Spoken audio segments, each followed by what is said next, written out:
Okay, thanks. So, kind of my agenda items for today, guys, are just checking in on COVID. I mean, it's kind of like obviously on everyone's mind. I think it's good to talk to other libraries and see what we're all doing. You know, sometimes you get like so wrapped up in like what's going on at your own library and you kind of like don't realize what other people are doing. So, does anyone have any updates on kind of their reopenings or how those are going?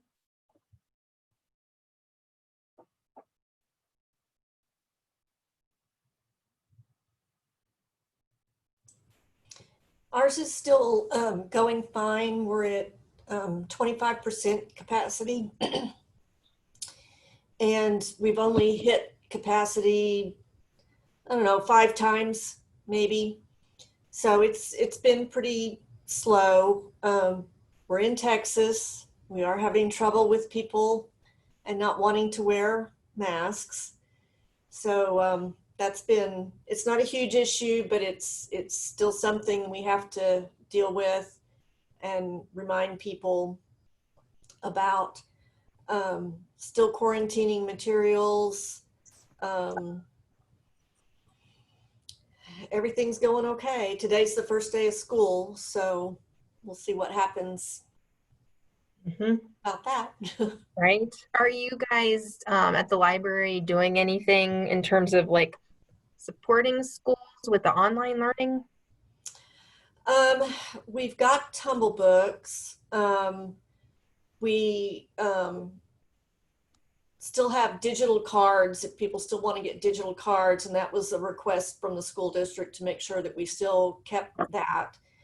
As far as curriculum, there hasn't been, I don't know that there's been too much talk about it. I'm not as involved with that as others may be, but I'm not aware of any real big changes there. Okay. I was wondering about any technology support. We were able to get a grant in Pueblo with hotspots. So we're distributing like 300 or 400 hotspots to one of the school districts. So we did get hotspots and Chromebooks. Our thought is that mostly those are going to be more for adult job seekers and that kind of thing. Mm-hmm. Yeah. How's everyone else doing?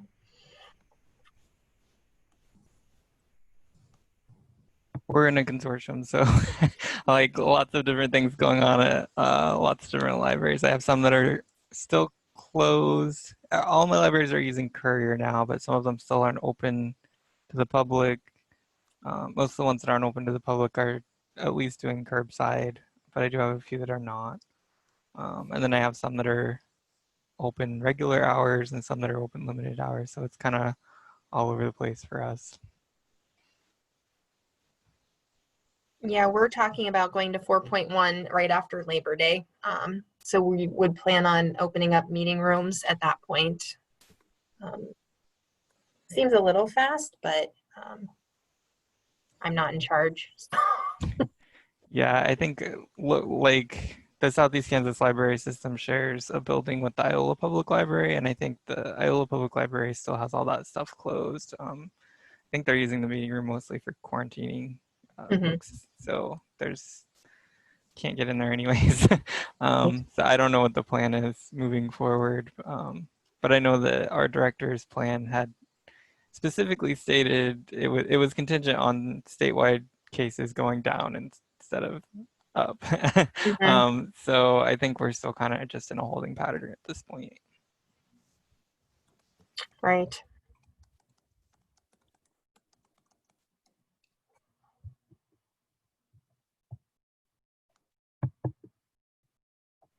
It's a shy group today.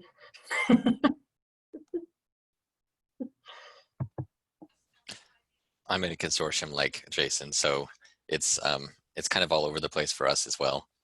So pretty much all of our libraries are open, but we've had some that had to step back because staff members had to quarantine or things like that.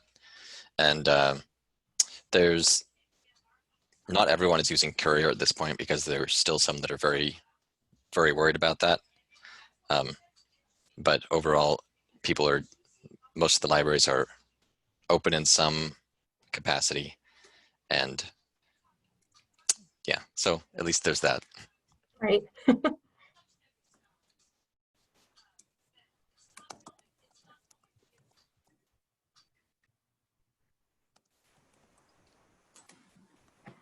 I'm in a consortium too, and most of our libraries are open. There's a couple that are doing just curbside only, but yeah, it's going pretty well as far as I know.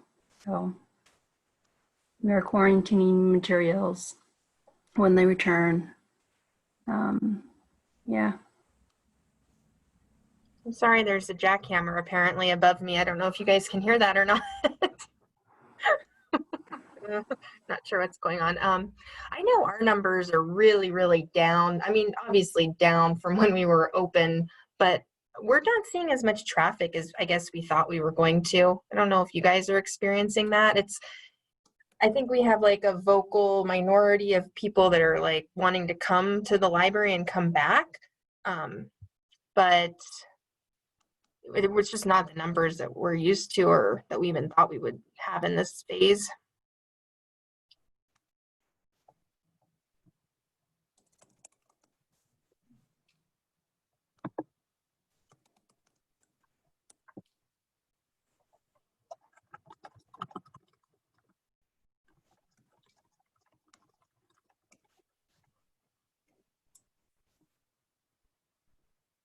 So does anyone have any more koha related topics to discuss? I've had my hands in lots of different things lately, so I've not been, you know, everything's going really well for us with koha, so I've not been as, you know, involved.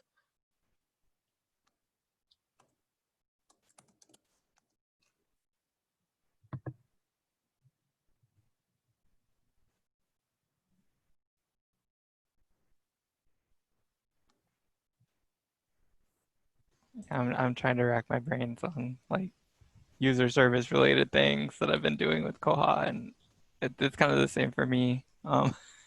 Like I don't have much complaints on that end, so I've been focusing on other things. This isn't interesting to anybody that's outside of a consortium, and probably some people that aren't, but no, I'm gonna lie.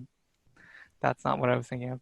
I was thinking the club hold thing was getting fixed sooner than later, but I know it got pushed back or pushed up, so it's in 2005 or now. So we can't use club holds because right now when you place a hold, it sets it to the pickup location for the staff member. So if since we're in a consortium, if people are placing holds all over the consortium, we want it so that the staff member can place the hold, but the holds go to the library of the patron. And there's a fix for that that we've been waiting on. It got pushed to 2011, I think, and we're on 1911 now. Yeah, so Lucas backported it to 2005, so we should be able to have that by the end of the year instead of next year. We were excited about that. But there was some other thing that was coming next month that I was excited about, and I don't remember what that is, so I need to figure that out.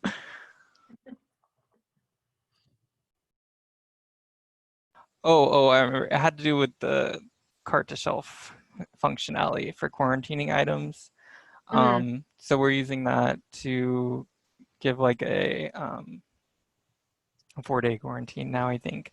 But when things were coming in back off the courier, it was when you checked it in, it would say move to quarantine. But when you looked at the logs, it would say it was moved to quarantine and then reverted back immediately. So there was like a double reversion thing happening there that wasn't supposed to, which was a bug that Nick was able to fix fairly quickly, I think. And that's going to be in 1911-09. I think we're in 1911-08 right now. So excited about that because right now we've been having to check things in twice to make sure that the quarantine status was sticking, basically.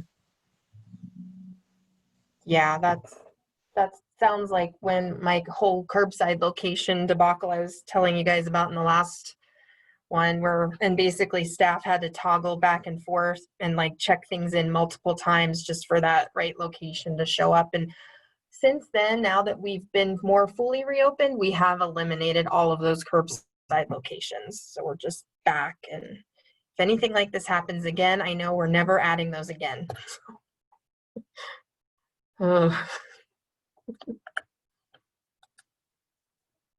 Do any of you guys work with Itiva for your phone notifications? We do, and we are planning on discontinuing it in the fall and trying to move everybody to text or email notifications. I just ran a report. We've got about 1,900 people that have phone only. And I'm not sure out of that number how many are truly active or not. But that is something we're working on right now. Are you doing that? Are you unhappy with their service? Because we definitely have been. Their service is okay.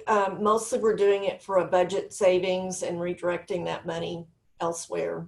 Mm-hmm. We use unique management services for our robocalls. It's not integrated with Koha, but we have a cron that sends a report to them every day, and then they call the patrons, and it's reasonably affordable. The only thing it doesn't like in the patron's account, it won't show whether or not the call went through. I think it does that maybe. Yeah, it does. So it's a separate report you have to download from their site. So, but it works well. Okay. Yeah, we just, throughout this whole few months, they've just been really unresponsive, and so we've not even been doing phone notifications at all. So we're just trying to decide what to do, because we're kind of at that point too where we could renew or not renew right now. So I just wondered what others were using. Well, and after we get rid of it, I'm trying to come up with, well, what's our process going to be? We know there will be some people who just don't have the other options, and we know we'll have, a handful, hopefully, that we're still going to have to call. And so trying to figure out what's our efficient process going to be for how we identify those people and, notify them in a timely fashion and all of that. And we haven't really gotten there yet. Well, let me know when you do, because I would like to hear what your plan is. I look forward to hearing it. Okay.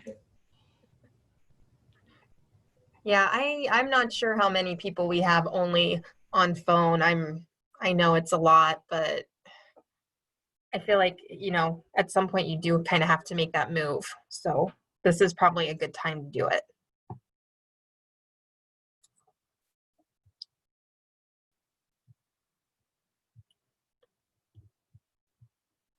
Did anyone have any other topics they wanted to talk about?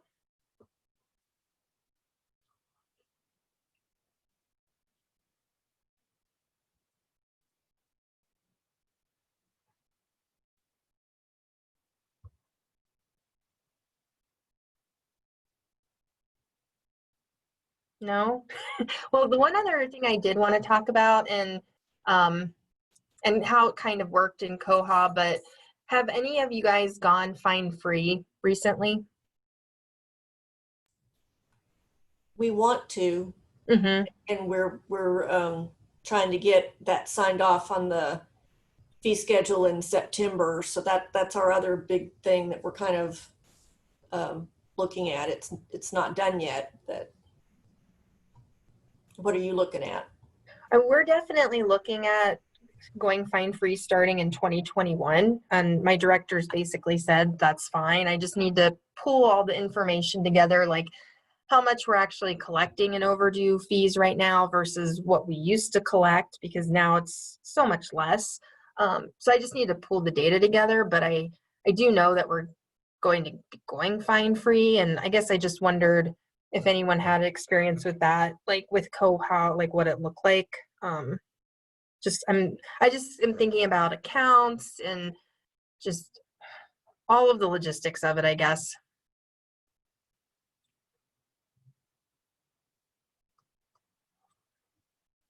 It doesn't sound like anyone else has gone fine free. Well, in our consortia, we have about a third of our libraries that are fine free, and the other 2/3 accept fines. So it can be confusing to patrons whether because we're on 2 counties, so they can visit different libraries, and they're like, well, how come I got a fine here but not there? And Oh yeah. so yeah, our libraries are all individually governed, just part of our library system. So they all have their own rules, their own circ rules, their own fine rules. So it's challenging. I bet there is a lot to talk about at the consortium meetings. There's so many different things to think about. Jeez. Yeah, we're the same way. I've had libraries that have never done fines, and I've had libraries that have done away with fines. Most recently, I had a library do away with kids fines, but not parent fines. So it's just a matter of getting all the moving parts in place, really, like making sure that the circ fine rules are set up correctly. There's also optics where we went and had to communicate with the patrons that, hey, we wiped out your fines, that kind of thing.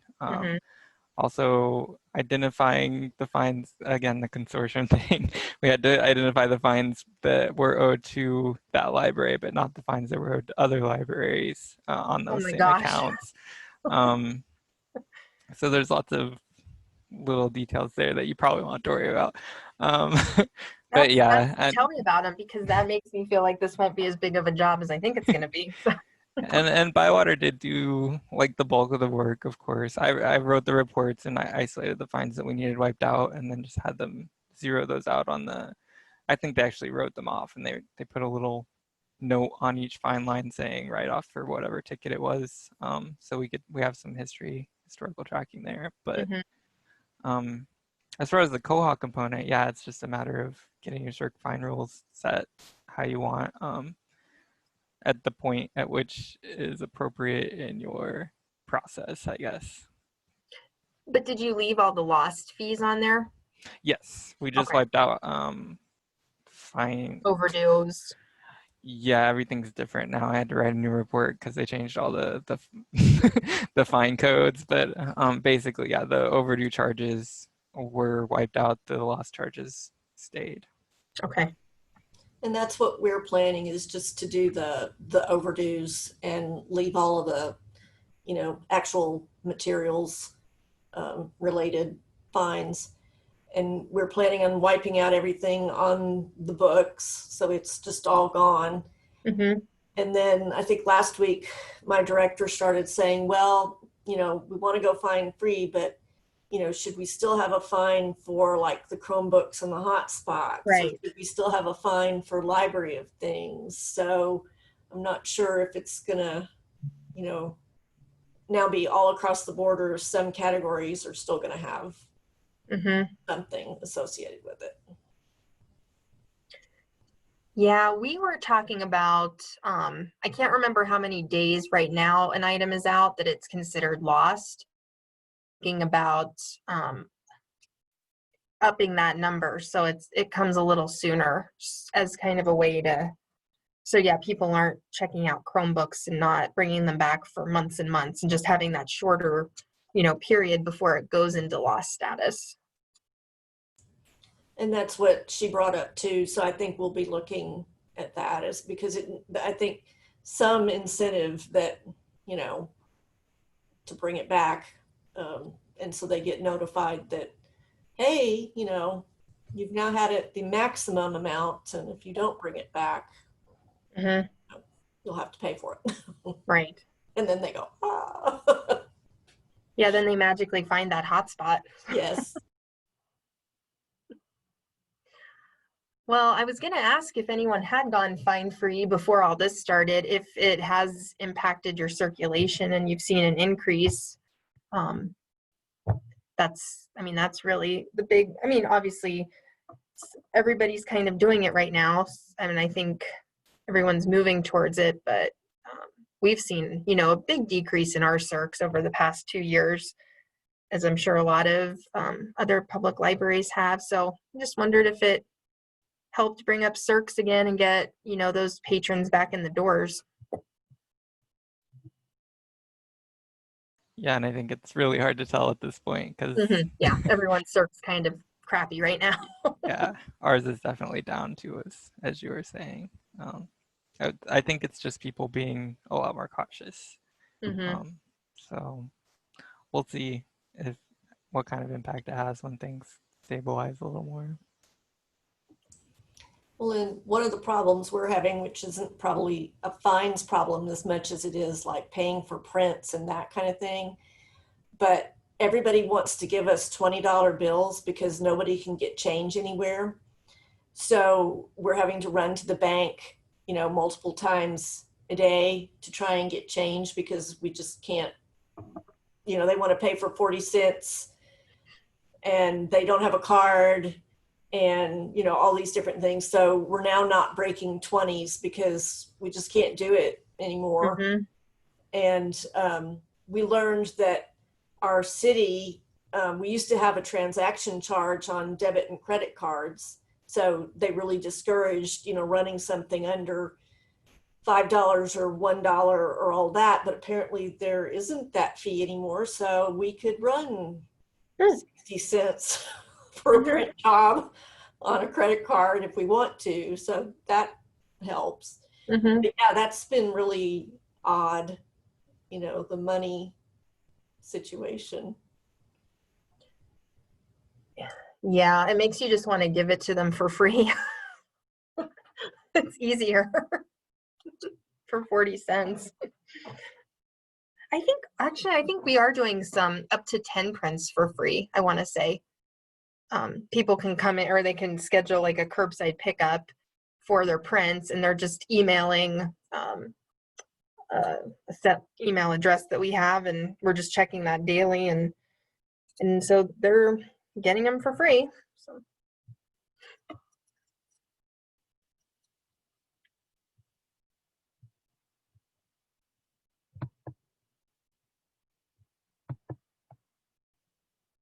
Okay, does anyone else have any things they want to discuss? Something that came up at the web dev SIG that might resound here. They're working on, Owen specifically is working on a lot of bugs dealing with accessibility, and he's been looking for someone who can like real life test that kind of stuff. Someone who uses a screen reader. So if you guys have any contacts out there that could help with that, he's looking for somebody to try and get the OPAC more accessible. Sort of completely unrelated but bug related.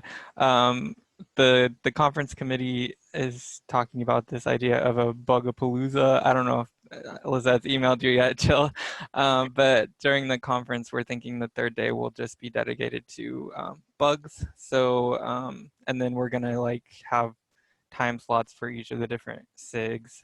So, so if you have user services bugs you want to work on or things you want to, anything Bugzilla-y you want to do in regards to user services, that's kind of the plan for that third day of the conference. Okay. So just be thinking about that and like bring some bugs, I guess. What are those conference dates again? Do you have those? The conference is going to run from the September 22nd through the 24th. It's just 3 days at this point. Okay. So we're still finalizing the schedule, so that may change, but yeah, that's the plan. We've got enough presentations for 2 full days of presentations, and then the third day we decided we would dedicate to bugs. We thought about having like just the SIG meetings those days, but we want to make it more directed at bugs specifically. Okay. So we're not having 2 SIG meetings in a month. Right. Okay. So be thinking of stuff. And if you come up with user services bugs you guys want to cover that day, just I guess you can send it to the list for this group. That's a good way to keep track of those things. Yeah. All right, well, that's good info to have. I haven't heard from Lisette yet, so. Yeah, I know she was planning on emailing people, but things have been crazy as always. Right. So. Sure, something came up.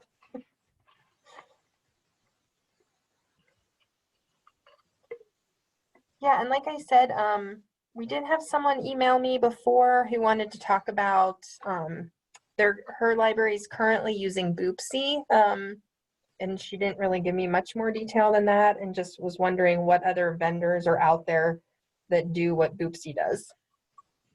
Is Boopsy the one that does like mobile interfaces for your OPAC? Is that right? So yeah, I think it's a Demco product. So I know that maybe Ed, is it Ed, is working with Christopher at Ajax.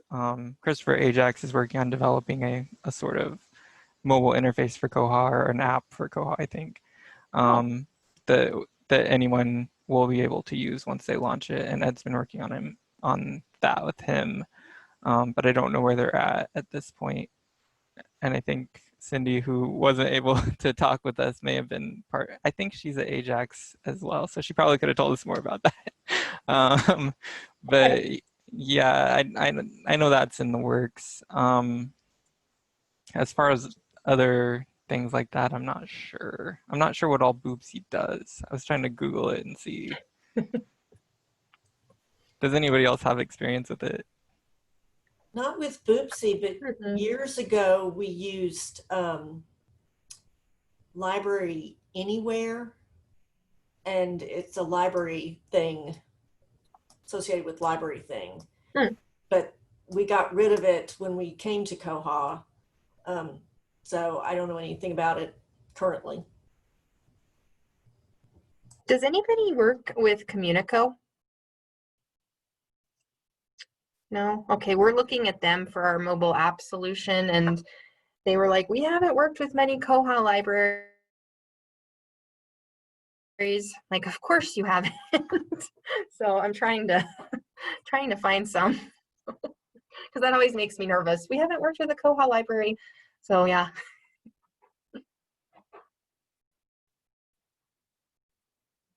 Yeah, we're kind of similar to Barbara in that we've just relied on Koha's responsiveness and not ever pursued the app.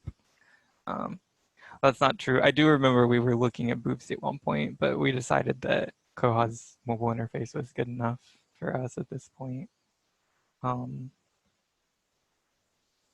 Yeah, I don't know. Does like Aspen have a different sort of interface for Koha, or does it just default to the Koha OPAC?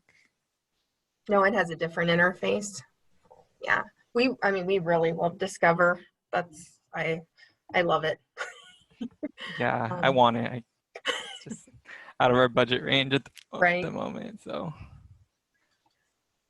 Yeah, we had just gotten it like right before the conference last year, so that was like very exciting. And Mark's just done a lot of customization for us, and I know he's getting busier as he's probably more libraries are moving to it, but yeah, I just love it. So if anyone has the budget out there for it, I highly recommend it. I'm still Googling. I'm trying to figure out what Boopsy does that we can't already do. And I have not cracked this. this Well, Google maybe search. that's why they're looking at getting rid of it. Yeah. But yeah, I do know that there's work being done out there for an app. So hopefully we'll get an update on that at some point. Okay, yeah, I'll let her know.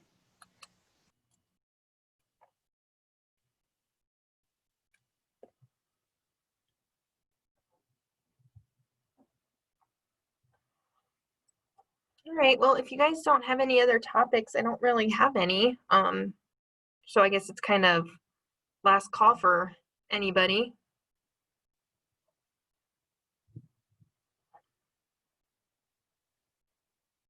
No? Okay.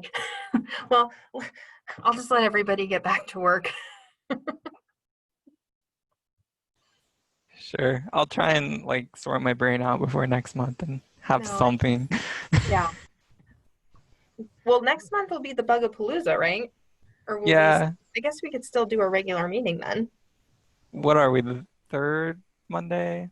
Yeah. That would be the day right before the first day of the conference. So it's really up to you guys Okay. whether we might have just, one.